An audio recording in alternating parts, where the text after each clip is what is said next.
Bill Higgs, welcome to the Human Capital Innovations Podcast. Hey, thanks for having me on, Jonathan.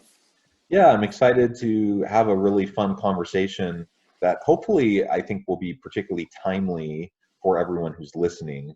As everyone knows, we're recording this in the middle of a pandemic. We're recording this in the middle of kind of a wide scale, wide level of geopolitical, socioeconomic strife and challenges, not only in the U.S. but across the globe.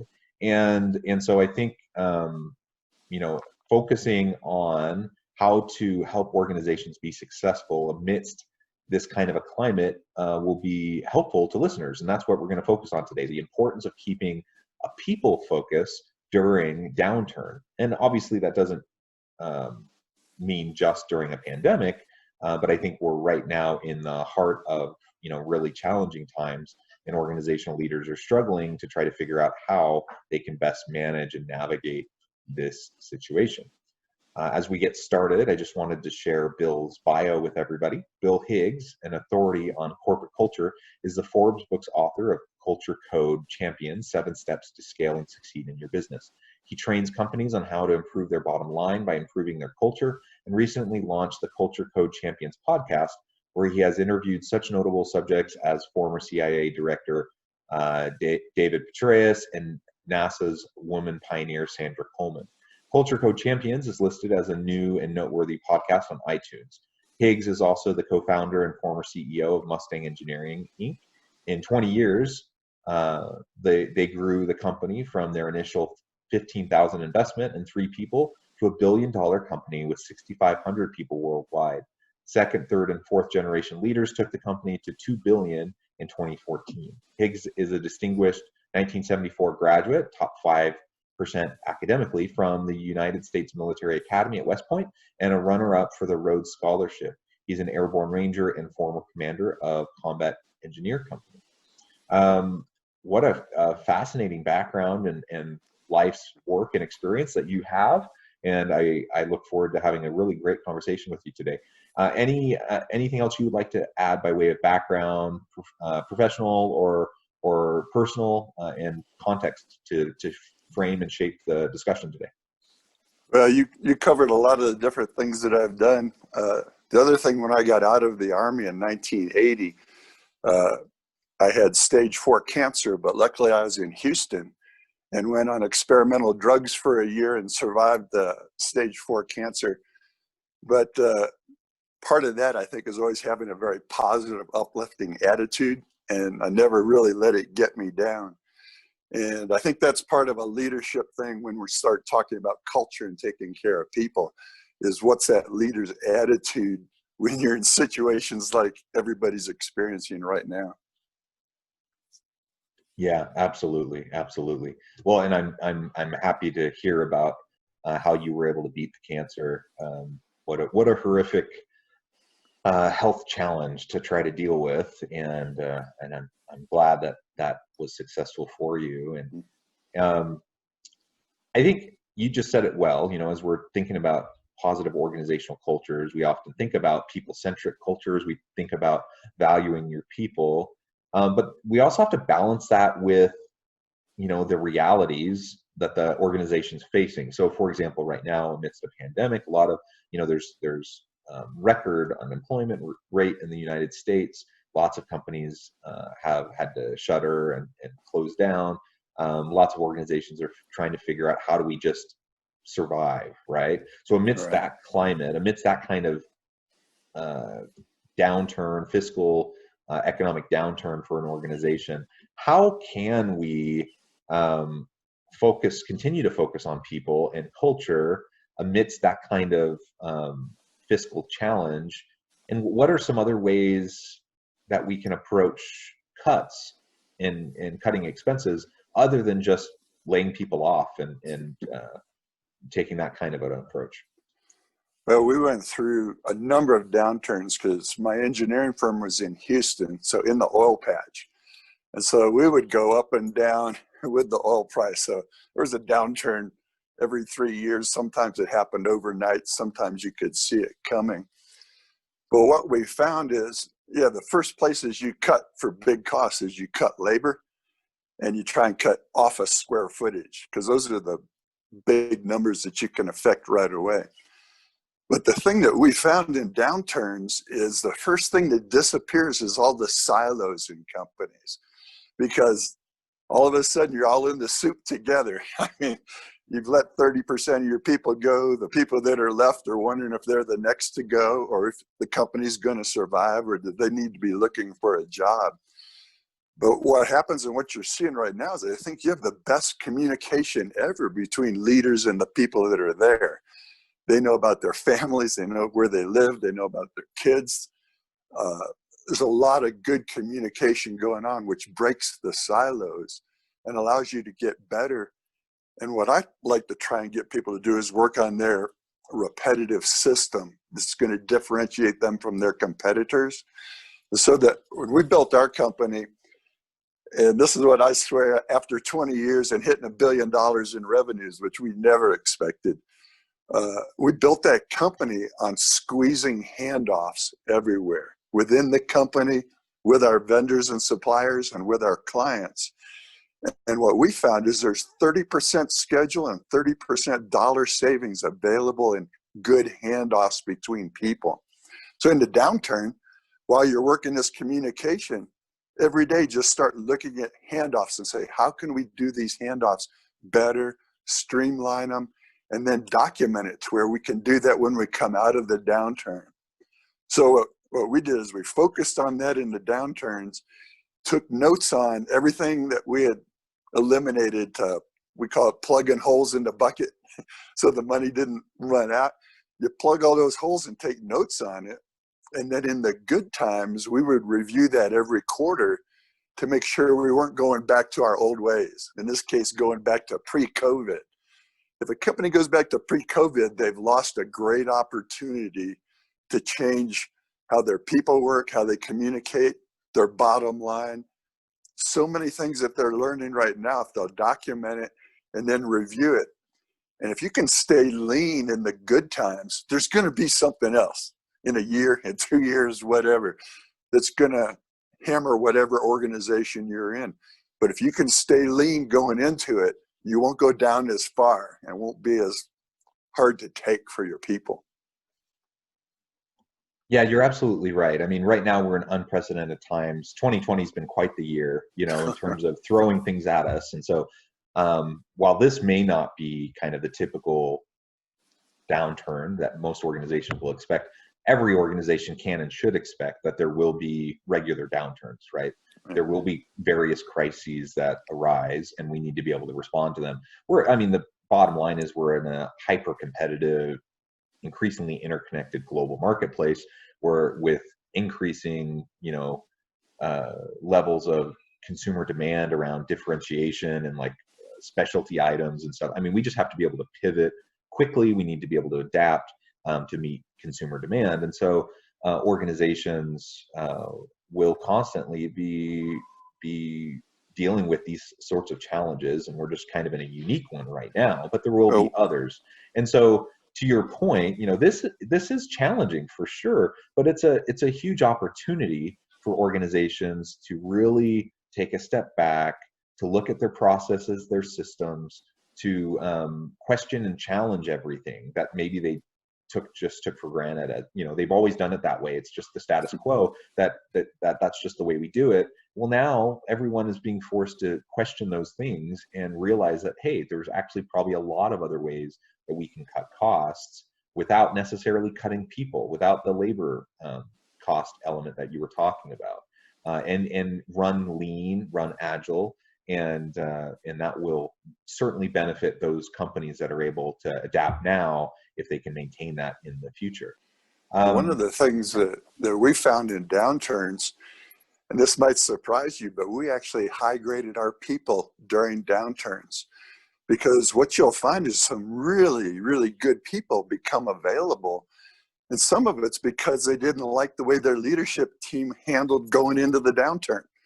And so they don't want to be part of that organization anymore. And we were actually able to pick up some just rock people in downturns that never should have come available. but it was because of the way their company treated people going into a downturn or during the downturn. And so we could actually high grade and come out with a better team coming out of the downturn. As long as you're open to hiring and switching out some people, you need to be, I always say, hiring at all times, looking for those good people, even in a downturn. And it may sound hard, but the leadership needs to be doing that.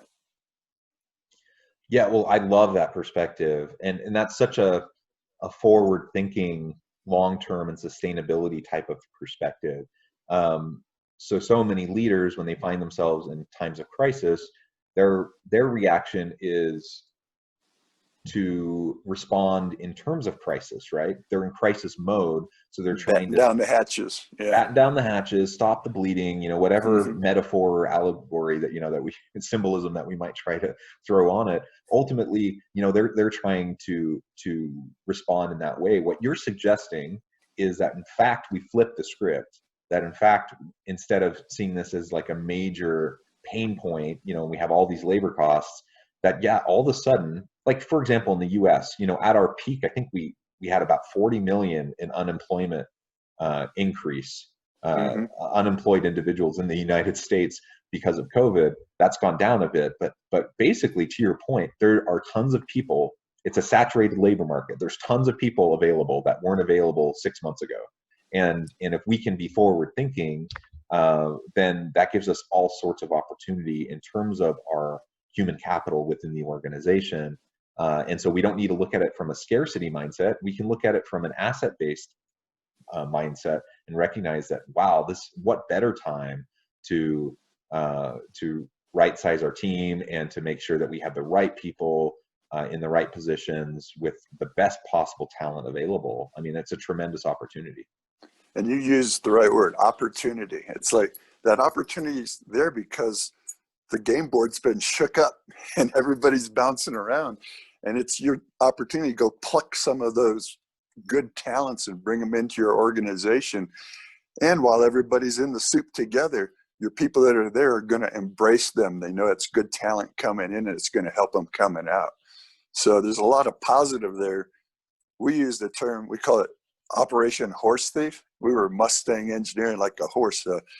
Operation Horse Thief is we would ask our people, especially at like our new hire breakfast when we bring people in, we'd say, who are the 5 best people that you know, whether they're in this industry or you know them from church or some other organization? Those people would have our DNA. And so we would put those people on our horse thief list, and those are who we would target. And that allowed us to grow with people who worked at a certain level and a good communication level and were other oriented to try and what we call make heroes of each other within the organization, and then try to make heroes of the suppliers and the clients. But in order to grow with those type of people, we had everyone in our organization thinking Operation Horse Thief every day because we made it a fun saying. Say, what are you doing in Operation Horse Thief today? Who do you know? What's happening out there? And in downturns, people would come in excited and say, this person I never thought would come available. You got to meet this person. And they'd be excited, even though it's in a downturn and everything's tough. So it is opportunity. Oh, I love that. I absolutely love that. And really just fostering the mindset amongst our people, amongst our team, that we should always be looking for the best talent. That says a lot about the organization and the culture that you have. And it speaks to the desire to continually push the envelope, to innovate, to create, for the customer so that the organization can be successful. And that's exciting for your team, right? Well, everyone wants to work with the best people. Yeah, another aspect of that is you can have HR identifying people and you have 3 or 4 people looking, or you could have your department managers looking, you got 8 or 12 people looking. But when I was at 200 people, I had 200 people looking for the next Mustanger. And this, I tell your people, name yourselves. We were called Mustangers, and it became part of the team building. Hey, we're Mustangers. We're better than everybody else. We're looking for more Mustangers.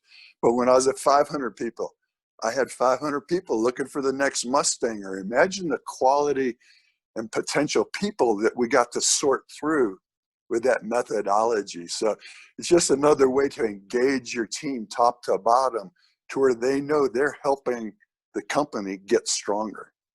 Yeah, yeah, and you leverage your people in a greater way, and you create more buy-in, right? So they Yes. feel more commitment, more loyalty, more passion for the organization because they see themselves as part of building the organization. Even if they're at the lowest level within the hierarchy, they see themselves in the growth and development of the organization. So I love that. So flipping the script, thinking about it in terms of opportunity, thinking about kind of an asset-based approach as opposed to a deficit-based approach. I think all of that's super great. The reality is, though, in downturn, sometimes we do still have to cut. It's just a fiscal reality. So how do we manage that and make sure we don't cut too deeply, and particularly in key areas that might actually hurt? So we might be able to survive in the short term, but if we cut too deeply, that can have serious implications for long-term viability and sustainability of the organization once we come out of the downturn. Thoughts on that? Well, I actually, whenever a downturn hit, I cut deeper than I thought we needed to. It's like it's ripped the Band-Aid off. Don't just do death by 1,200 slices. Just hammer it, hit it hard, and get a little bit leaner than you think you're going to need to. Sometimes I wasn't lean enough, but it always helped to get down there. And what I found is what will happen if you cut too deep. Now, some people are going to be overloaded. And this may sound a little weird, but I always tried to keep my people 15% overloaded, even in the good times. Because what I found is if people are overloaded, they're going to look for more efficient ways to get things done. They're going to look at, I'm going to go communicate with this person where they don't give me garbage that I've got to fix. I want it to come to me where I can just do it and move it on to the next person. So I think getting a little bit overloaded, if you cut too deep, it's not that big of a negative. You have to be sensitive and see when somebody's starting to crater and you're just dragging and it's too many hours, and you figure out how you can support them or split part of their job to somebody else. And we found in some cases, we actually changed job descriptions and split jobs, and it actually ended up in a better place when we came out of the downturn. So I actually am more into cutting a little bit deeper early. My son's company, he does aftermarket bumpers for pickup trucks and Jeeps. So you can imagine when the economy tanked, that's fun money. So his orders dried up. He sells to warehouse distributors. So they just were selling inventory, not buying anything from him. Thought he was going out of business. He's now at record profits, record backlog, because it turned out people have time on their hands and they didn't take a vacation, so they're fixing their pickup truck. But you don't know how it's going to happen. So I coached him to cut deeper, which he did, but he did it with good emotional content. I mean, it hurt to drop these people because they had trained them in how to run lasers and grind and weld. But all of the people that he wanted to come back as the V started going to the other side. They were all ready to come back when he wanted them. So it's how you do it. And it's allowed him then to high grade because there were also some great talent came available in his industry. So in some cases, he didn't bring some people back because he could high grade. And so he essentially did everything that I'm talking about. Yeah, yeah. And I think, like you said, as long as we're sensitive to the potential of burnout, right? We don't want to overload people to the point where we're exploiting them and they're we're not being sensitive to the challenges that they may be having in their own life, that could be ultimately hurt them long term, but also the organization. As long as we balance that and we can be agile in responding to the people needs, the human capital needs within the organization, then I think that can absolutely work. And I think we also just need to make sure that we are always thinking long term. One of the biggest challenges to dealing with downturn is the fear, the anxiety that people feel, right? Because you're worried about are we going to survive this? Are we going to go out of business? And so sometimes our response, our reaction to that is an emotional one. It's one that emerges out of crisis, as opposed to trying to think strategically, think long-term, think sustainability. And, how can we leverage this as an opportunity for future growth? If we can shift our mindset and approach it in that way, then, that will inform a lot of the little decisions that we make along the way, during the downturn and during the crisis time. And ultimately, we're going to be better off for it, once, like you said, once we start to come out of it and we have that V upward trajectory. Well, and that's where the leader has to be talking with the people and be saying, this is what's happening and this is what we're going to do. And so be talking positively, be taking action, build people up. You might only get them back to neutral, but don't help spiral them down. We had a saying, what we were trying to do is we called it no fate leadership. And because there were downturns every so often in our industry and hurricanes coming through Houston and various things, we call it no fate leadership. When there was a downturn, we felt there was no fate that just because our industry is going down, we don't have to go down. So how do we implement no fate leadership? We work to diversify. We work to have the best talent. We work to stay lean. And these are all components of no fate leadership. And we got our people top to bottom to understand, because they've been through all these downturns. They've been laid off 2 or 3 times. They knew what it did to their family when they were laid off for 3 months and then got another job, and 8 months later were laid off for 6 weeks. And so they could understand what we were trying to do and be on board with helping us set up for that no fate leadership going forward. But it's like, as a leader, don't feel like you're alone. Engage all your people and let them know how you're thinking and what you're trying to do to change the current situation, because now their brains are going to turn on and they're going to do their little piece that they can do. If you try to do it all yourself, then they're just going to feel like mushrooms down there in the dark, having no idea what's going on. They're just going to be scared.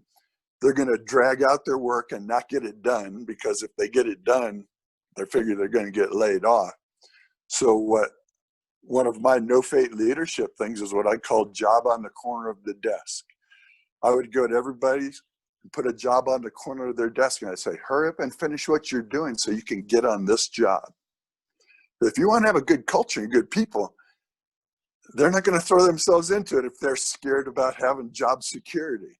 They're going to be phoning and finding out where other job opportunities are to take care of their family, their mortgage, and everything else. So as a leader, if you can take that anxiety away and say, here's the jobs that are coming up, work on finishing that, now they can throw themselves into buying this culture and this people-orientedness that you have. For us, it was really tough because the industry treated people like numbers. And so it took us years to get them saying, okay, this company is different. They're putting their money where their mouth is. They're taking care of us through 3 downturns now. And so when new people would come in, they would say, hey, this company can do it. Listen to what they're saying, get on board. But the leadership has to be pulling it and engaging everyone. Absolutely. Particularly in times of downturn and crisis, we need to be more transparent. We need to communicate more openly. We need to involve our and you see employees the more. opposite. And normally you see the opposite of that. And that's Absolutely. It's just crazy. Yeah. Yeah, it is. Yeah, it is crazy. And I understand it. It's kind of a natural human nature response to crisis, right? But it's absolutely the opposite of what needs to happen. Rather than closing down, retreat, you think turtle, like retreating back into the shell. Rather than that, you need to open up. You need to be more transparent, communicate more, involve more people. That's the way forward to help you navigate the crisis. And yet, that's kind of contrary to most people's, base reaction to those types of situations. So we need to practice some self-talk. Perhaps we need to make sure as leaders that we are challenging that tendency so that we can make sure that we're responding in a more constructive way. Well, one of the things that we did, and I think people can really do it now, well, with this remote office situation, is we tried to win the hearts and the minds of our people big time, to where they knew they were on the best team, the team everybody wanted to join. But we also wanted to win the hearts and the minds of their family. And so now you can do it over Zoom. You can have activities where the kids and the spouse gets involved. We used to have activities like skating parties and things. And we would give toys to the kids that had our Mustang horse logo on there and had some saying like "making heroes" or whatever. And we would take our like hard copy communications, what I call that. When you start giving hats and things to your people and to their families, they know that in 90% of companies, all that stuff goes to clients. So subliminally, when they're getting it from their company, they're going, "Oh, this company thinks I'm as important to them as the clients are." And you're starting to win the hearts and the minds. We would send our newsletter hard copy home, and you'd be amazed. The spouse will read it, they'll show pictures to the kids. Once we got the hearts and the minds of the family supporting the employee, then if they got a little bit overloaded or they had to work late night or they had to work a weekend, the family was behind them and understood and said, "Man, they are enjoying this company. They're a better person since they've been there, and they've got a good support network for when they get a little bit overloaded to help them get through it." So like when you're saying the transparency, it needs to go not just to the employee, but if you can engage that family, now you're building a broader network and your culture is permeating a lot further. And so then that rolled into us giving back to the communities, having work days where the whole family came to work on a house or something like that. And you just started building a totally different attitude. I remember some years after we had started, they took me into a room and there were over 100 children of Mustangers that when they graduated high school or college, that's where they came to work. And I asked one of them, "Why'd you do that?" I said, "Well, my toy box was full of Mustang stuff growing up. My parent had changed and became a much better father or mother since they were there. And I knew that's where I wanted to go." And it just sends chills up and down your spine because we not only had the best bottom line in the industry, but we were changing lives in the community. And to me, that's the better calling for a company, is if you can change lives and better lives, it all comes back around, helps the company, helps your clients, helps your vendors. But it's getting that bigger picture. Takes a lot of nudges on the flywheel to get there. But if you can get all 1,000 people pushing it and making it happen, it ended up, it wasn't me pushing it once we got past 10 people. I had 10 people pushing it. Yeah, that is so amazing. What an accomplishment in terms of culture permeating not just the employees, but the families and the broader community. And you said something that's really key, and that is, this is not a mutually exclusive type of idea. Like you either look towards the bottom line or you focus on your people and your community. No. They go hand in hand. And when you focus on people and their families and the community and you strengthen all of that, then you build loyalty, you build commitment, you get higher levels of performance out of people, and it drives the company's success and it helps the bottom line. These are not mutually exclusive goals. They support each other. Yeah, one of the things I say is an intentional culture can double your bottom line. Ours was 4 times the industry average.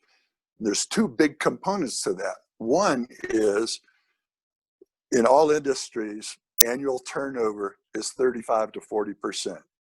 New hires, 60% of them don't last 6 months. At Mustang, our turnover in Houston, turnover was 45% in the oil patch. Our turnover was 2 to 5%. So big savings right to the bottom line when you're not having to hire and train and go through all of that rigmarole all the time.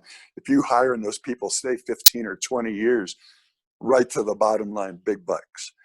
The other thing is, by them not moving, is our people stayed together long term. All those handoffs got very streamlined. So we say we built a company on squeezing handoffs. Well, that was because the people worked together so much, the communication was there, our efficiency was much better. And that efficiency goes right to the bottom line. All of that is culture. So yeah, culture and bottom line are totally connected. And I think it's the big thing in 2020 before COVID hit. Most C-suites were talking culture, not knowing how to do an intentional culture, but they knew that this is where they needed to put effort in 2020. COVID and the downturn has forced them to communicate a lot closer, but I think they're still trying to figure out how to do it. What you and I are talking about are some of the key pieces that go into building that culture that'll deliver the bottom line. And like when we would do a paper airplane flying contest, costs like nothing, but suck those people in. They're building a paper airplane with their kids on the kitchen table. They were telling their kids and their spouse how their plane flew. You can do the same thing virtually right now, have a paper airplane flying contest. Costs like nothing, but you're building memories. You're putting smiles on people's faces, and you're building a team. So it's cheap, doesn't cost much, but that bottom line impact can be huge. Yeah, and it just takes a little intentionality, a little bit of reframing and a people focus. Well, Bill, it has been a real pleasure. This time just flew by, and I've really enjoyed the conversation. Perhaps I can have you back on at some point so we can continue it. But before we close today, I wanted to make sure I gave you a chance to share with listeners how they can get connected with you, find out more about what you're doing, and perhaps reach out if they need any help. Well, like you said, I wrote the book, Culture Code Champions, 7 Steps to Scale and Succeed in Your Business. Just became a bestseller last week. So that's sort of fun. I have a website, culturecodechampions.com. And on there, there's an assessment that people can take in their department or in their company. And that assessment will show them where they're strong and where they're weak on these culture building steps. And so then they can say, oh, okay, how do I go do some of these things? And in the book, I show exactly what we did for these different steps. And people can say, oh, I see what Mustang did and what the result was. In our company, we could do this and get that same result. So all I want to do is turn people's brains on to how to do these simple common sense things to bring people tighter together and really change lives. But that's the best way to get a hold of what the information is culturecodechampions.com. Excellent, excellent. Thank you, Bill. It truly has been a pleasure. What an honor to get to know you and to have this conversation. I hope listeners will reach out, get connected with Bill, find out more about what he can do for you.